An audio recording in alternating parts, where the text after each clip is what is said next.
The text came in at 3:47 on a Thursday afternoon while I was reviewing a FinTrack reporting brief, and Luna was doing her grade 2 reading at the kitchen table. I saw the preview on my screen and felt my stomach do the particular slow drop it always did when his mother's name appeared. I opened it anyway. Jade, I hope you understand this is nothing personal. Bryce and Camille's engagement party is meant to be a fresh start for the whole family, and we feel it's important to keep things simple and comfortable for everyone involved. As I'm sure you know, there's history, and we don't want anyone to feel awkward. Camille's family is very well connected in the financial world, and they have certain expectations about the evening.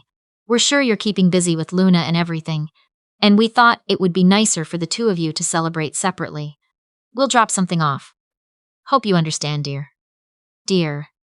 I set the phone on the corner of my desk and looked at my daughter. She had her tongue pressed to her upper lip the way she always did when she was concentrating. The book open in front of her was about a girl who builds a rocket ship. I didn't cry. I didn't text back. I opened my laptop, checked the venue booking for Friday evening, and made a phone call. His mother had decided what I was the day my marriage ended. I was 31 years old, I had a 4-year-old, and I had just quietly declined to fight over a condo I didn't need. To her, that meant I was struggling. It meant I had made a mess of my life and was now cobbling something together while her son moved forward cleanly. I let her think that. It wasn't hard. I drove a 2018 Honda Pilot to the handful of family events I still attended, custody handoffs, Luna's first day of school, one painful Christmas dinner that lasted 40 minutes. I wore normal clothes. I deflected questions about work with something vague about compliance consulting, and his mother would nod the way people do when they're already moving on to the next conversation. She had no idea. What she didn't know, what none of them knew, was that I was the Senior Director of Regulatory Compliance for one of Canada's Big 5 banks. I managed a team of 62 analysts across 4 divisions. I held a portfolio that touched every major institutional client in the country. I had been quietly consulted on 2 pieces of federal financial legislation that passed through Parliament in the last 3 years. My name appeared in the footnotes of a Senate Banking Committee report, in a way that made lawyers nervous and regulators relieved. The actual car I drove to work was parked in a leased space on Bay Street, a Navy Volvo XC90 with heated everything. I kept it nowhere near the neighborhood where his mother lived. I had learned early on that the version of me she had decided on was easier to maintain than the argument that would come from correcting her. She was certain I was barely managing. She said things like, "It must be so hard on your own," and we always hoped he would do more to help out financially. She offered twice to connect me with a colleague who had an opening for an administrative coordinator. I smiled. I said I was managing fine. I drove home in the Honda and called my financial advisor about rebalancing my RRSP. The silence wasn't weakness, it was inventory management. I knew exactly what I had. I was waiting to see if I'd ever need to use it. On the night of Bryce and Camille's engagement party, I decided the answer was yes. I called Conrad Fairweather at 4:15. Conrad was a senior partner at the Bay Street firm that managed compliance for our largest institutional accounts. We had worked together through a 3-year investigation involving cross-border transaction reporting irregularities. The kind of case that doesn't make the news but makes careers. He had told me once, over bad coffee in a federal building in Ottawa, that I had the clearest regulatory mind he had ever worked with outside of government. "Conrad," I said when he picked up, "you mentioned last week you were attending the Chamberlain reception at the Hazelton on Friday." "I am," he said. "Why are you finally going to join us?" "I think I might," I said. "Is there room at your table?" There was a pause, then a quiet laugh. "Jade, there is always room at our table for you. Is everything all right?" "Everything is perfectly fine," I said. "I just think it's time I stopped declining invitations." I heard him smile through the phone. 7 o'clock, main dining room. "Bring Luna, Margaret's been asking after her." I closed my laptop and walked into the kitchen. "Pack your nicer shoes," I told my daughter. "We're going somewhere pretty tonight." She looked up from her book. "The one with the fountain?" "Even better," I said. I spent the next 2 days in a state of quiet preparation. To be clear, I wasn't dressing up for his mother. I wasn't dressing up to impress Bryce or Camille's well-connected family, or anyone else who would be in that private dining room celebrating a new beginning they had decided I wasn't part of. I was dressing up because I had spent 3 years making myself small for the comfort of people who had never earned that courtesy, and I was finished. I called a stylist I had worked with for client events. She arrived at my condo on Friday afternoon with a rack of options and a calm, professional manner that Luna found deeply impressive. I chose a deep emerald midi dress, Structured shoulders, clean lines, the kind of piece that reads as quietly expensive because it is. Simple gold earrings, hair twisted back in a low, controlled knot. When I looked in the mirror, I didn't see the woman his mother pitied. I saw the woman who had rebuilt a balance sheet from zero and come out with columns that didn't bend. His sister-in-law sent a message that afternoon. I had always found her performance of sympathy more exhausting than his mother's outright dismissal. Hey, heard you might not be joining us tonight. Totally understand. These things can be awkward. Hope you and Luna have a nice low-key evening. Let me know if you need anything. 3 exclamation marks, the punctuation of a woman who had made her choice about which side of the ledger I belonged on. I read it, set the phone down and went to help Luna with her hair. We arrived at the Hazelton at 6:52. The valet took my car, the Volvo, not the Honda, without a flicker of reaction, which is what you pay for at places like this. In the lobby, Conrad was waiting with his wife Margaret and 2 junior partners I recognized from our Ottawa work. Margaret crouched down immediately to say hello to Luna, who had appointed herself the evening's official ambassador of dignity and was taking the role very seriously. You look extraordinary, Conrad said quietly, offering his arm as we walked toward the dining room. I feel like myself, I said, and I meant it. We were seated at table 4, around in the center of the main dining room with sight lines to every entrance. The kind of table that communicates, without saying anything, that the people sitting at it are the reason rooms like this exist. The Chamberlain Group reception was a gathering of senior figures in Canadian financial regulation and private banking. People whose names appeared on advisory boards and in the financial pages. People I had worked beside for nearly a decade without once mentioning it to his mother. Luna had her coloring book and a mocktail with mint and a paper umbrella. She was utterly unfazed. At 7:20, the private dining annex opened for Bryce and Camille's party. The Hazelton's floor plan meant that the main entrance to the annex ran directly past the center section of the main dining room. There was no other route. You had to walk through. I saw his mother first. She came through the door in a wine-red blazer, scanning the room the way she always did in new settings, cataloging exits, measuring status, deciding who was worth noticing. Her eyes swept our table and then swept back. She stopped. Beside her, Bryce walked into her back and murmured something. She didn't respond. She was staring at me. I looked up from my conversation with Margaret and met her gaze with the particular stillness I had spent years cultivating in federal boardrooms. I didn't stand. I didn't wave. I just held her eyes for one beat, then smiled. Small, precise. Jade. She said my name the way people say a word they've been mispronouncing for years and are only now realizing it. Hi, I said pleasantly. Beautiful evening. Bryce had gone pale. His fiancée Camille was beside him, a tall, composed woman in dove gray who was taking in the scene with the calm curiosity of someone very good at reading rooms. Then her father stepped forward. I recognized Wallace Chen immediately. He was the executive vice president of risk and compliance at one of the largest pension funds in the country. We had sat across from each other at a financial stability board working group in Vancouver 14 months ago. He had sent me a follow-up email afterward describing my analysis of the domestic reporting gap as the clearest assessment of the file I've seen from any quarter. He saw me and his face broke into genuine surprise and then genuine warmth. Jade Thorne, he said, stepping past his daughter entirely, hand extended. I didn't know you were in this room. I stood for him, not for anyone else, and shook his hand. Wallace, it's been too long. Congratulations, your daughter. Yes, he was still smiling, Camille. And you know Bryce, I take it? Family, I said simply. And then, because Wallace Chen was not a man who let a thread drop, he turned to Conrad and the table with the easy fluency of some who moves between worlds without effort, and they settled into a warm exchange about a mutual contact on the OSC advisory panel. His mother had not moved. She stood 3 feet from our table, her wine glass in her hand, wearing the expression of a woman watching a map she had memorized reveal itself to be entirely wrong. Conrad, who understood professional theater better than almost anyone I knew, let the conversation reach a natural resting point, and then looked up at her with the gracious neutral curiosity of a man who has already learned everything he needs to know. I'm sorry, I don't believe we've met. I'm Conrad Fairweather. Are you a friend of Jade's? A pause that lasted 1 second too long. I'm her former mother-in-law, she said. Wonderful, Conrad said in the specific tone that means the opposite. She's been an extraordinary colleague. One of the sharpest minds in Canadian regulatory compliance. You must be very proud. She wasn't proud, that much was clear. What followed next happened the way things happen in rooms like that, in low voices and careful increments, like a structural calculation playing out in real time. Bryce pulled his mother aside. Camille watched her father shake my hand again and ask if I was still considering the advisory position with the Institute of Financial Compliance. Luna looked up from her coloring book, considered all the adults standing very still around her, decided nothing interesting was happening, and went back to her drawing. Then his mother came back.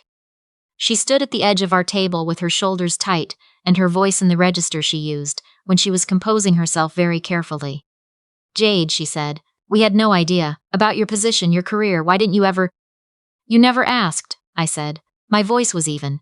I wasn't unkind. I just wasn't performing kindness I didn't feel. Every time we saw each other, you mentioned the administrative coordinator position. You offered to speak to someone about a paralegal refresher course. You asked twice whether Luna and I were thinking of moving somewhere more affordable. We were trying to help. You were managing what you thought was a problem, I said.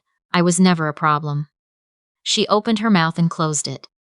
Wallace, who had stayed close, cleared his throat with the authority of a man who spends his professional life quantifying risk. "I'll tell you something. Jade's analysis of the domestic AML reporting gap is currently informing a federal policy revision. She was cited by name in the Senate Banking Committee report last spring. I've been trying to recruit her for 18 months. He paused. Most people in this room have been trying to get ahead of her. None of us have managed it. His mother's grip on her wine glass went white at the knuckles. Bryce stepped forward then. I could see the particular confusion of a man recalculating something he thought was settled. "Jade, we genuinely didn't know. If we'd known—" "What would have changed?" I asked.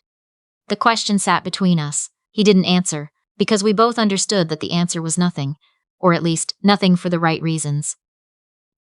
"There is something I need to explain, because it matters to the rest of the evening and to everything that came after." 3 weeks before Bryce's engagement party, a compliance certification package had landed in my queue at work. Standard supplier review for a federal procurement contract. A construction materials bid for a provincial infrastructure project. The submitting company was a small family business based in Mississauga. I had looked at the company name and felt a specific kind of stillness. It was his father's company. The business his mother's family had operated for 32 years, the one Bryce had joined after school. The one they talked about at every Christmas dinner, as though it were a matter of legacy and honor. I set it aside immediately and passed it to my deputy director. Because I had a conflict of interest, I documented that conflict, and I was careful in the way that people who have built their reputations carefully learn to be careful. But the preliminary assessment that came back to my desk 2 days later flagged something I couldn't simply note and file. The certification package included a financial attestation letter. The letter was signed by a compliance officer. The compliance officer's credentials appeared to be fabricated. The letterhead, and this was the part that required immediate action, was our institution's letterhead. Someone had used our bank's branding on a document we had never produced. I had flagged it to our legal team that same afternoon. By Friday, it was in the hands of the OSC's preliminary review division. A civil matter, not criminal, not yet, but exactly the kind of administrative irregularity that ends procurement eligibility and triggers a broader review of financial representations. Standing in the main dining room of the Hazelton, watching his mother scan my face for some trace of the woman she had spent 3 years pitying, I understood that she had no idea. She didn't know the contract was suspended. She didn't know the flag had been raised by someone in my division. She didn't know that the person across from her was the reason the file existed at all. I hadn't raised the flag for this moment. I had raised it because it was my job, because it was the right thing to do, and because I had spent a decade building a name that meant something in rooms that mattered. The flag would have been raised regardless of who owned the company. But I will not pretend it felt like nothing. There is a particular geometry to the truth, the way it angles toward what is fair when you've been patient enough to let it move at its own pace. I didn't tell her. That wasn't my information to give. The file was in the right hands, I had documented my conflict properly, and that was the last professional involvement I would have with it. What I said instead was this. I hope the party is beautiful. I hope Bryce and Camille are very happy together. And I hope that going forward, when you don't know what someone's life looks like, you consider asking before you assume. She didn't respond. I sat back down. Dinner was exceptional. The sommelier brought a Niagara Peninsula Chardonnay that Conrad and Wallace spent 10 minutes discussing with the focused pleasure of two people who have earned the right to care about wine.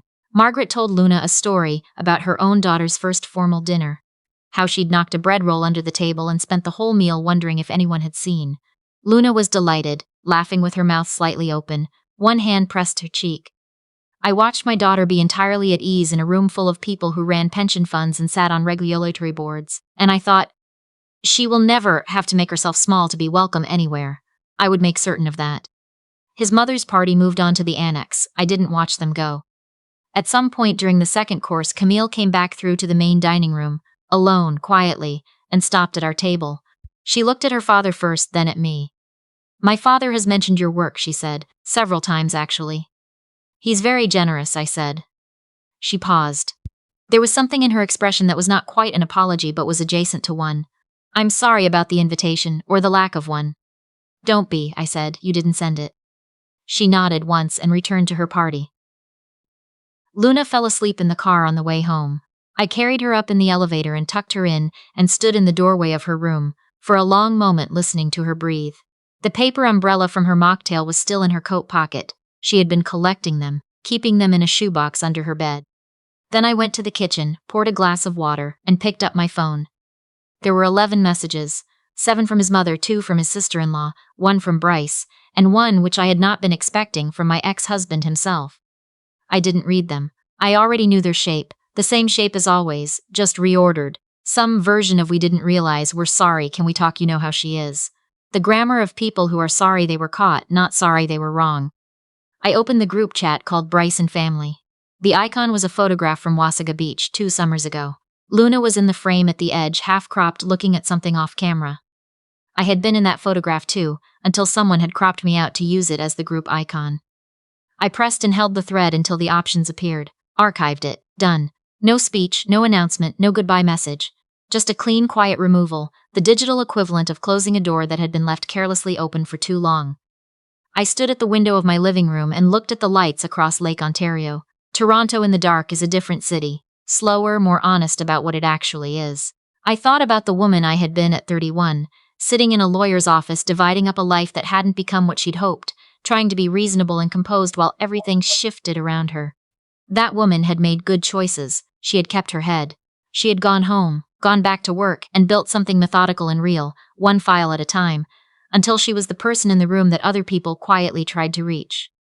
She didn't know then that the rebuilding would feel like this, like standing still at a window with a glass of water, not needing anything from anyone, just watching the city, and knowing that tomorrow morning she would take Luna for bagels at the place on Queen Street West, and then go up to her office on the 34th floor and do work that mattered. 3 months later, I accepted an appointment as chair of the Financial Compliance Advisory Council, a federal position I had been declining for 2 years, waiting until the timing was right. The announcement ran in the Globe and Mail on a Tuesday. Conrad sent a bottle of wine. Wallace called from a conference in London, just to say he was glad the country finally had the right person in the seat. The company whose procurement application had been flagged, his family's company, lost its eligibility pending the OSC investigation into the falsified documentation. A civil matter, handled properly, handled by people other than me. I had no further involvement once I documented my conflict and stepped back. I heard through a mutual contact that they were restructuring. I wished them nothing specific. I also wished them nothing particularly warm. What I wished, if I wished anything at all, was that his mother might one day understand the cost of deciding who someone is before they've had a chance to show you. The cost, for her, of treating another person like a problem to be managed rather than a human being worth knowing. Maybe she will, maybe she won't. It doesn't change my morning. Luna and I still get bagels on Fridays. She still presses her tongue to her upper lip when she's reading something difficult. She started a unit on Canadian inventors last month, and came home very excited about a woman named Alice Wilson who mapped the geology of the Ottawa Valley in the early 1900s, at a time when no one thought she should be doing it at all. She just kept going, Luna told me over dinner with great satisfaction. Even when nobody thought she should, she just kept going anyway. That's usually how it works, I said. She nodded very seriously and ate her pasta. I used to think the best answer to being underestimated was to prove something, to walk into a room and make sure everyone in it finally understood what they'd dismissed. There is something genuinely satisfying in that. I won't pretend otherwise. There was a moment at the Hazelton when I watched understanding move across his mother's face, like weather moving across the lake, and I felt the clean, geometric pleasure of a proof completed. But that moment passes, and what you're left with afterward is just your actual life. Your daughter's laugh, your work in the morning, The quiet of your own apartment at 11 o'clock when the city has dimmed and you've already decided, long ago, who you are. That's the part they never see coming. Not the confrontation, not the reveal. The part where you close your phone, turn off the light, and find, without any drama at all, that you are already home.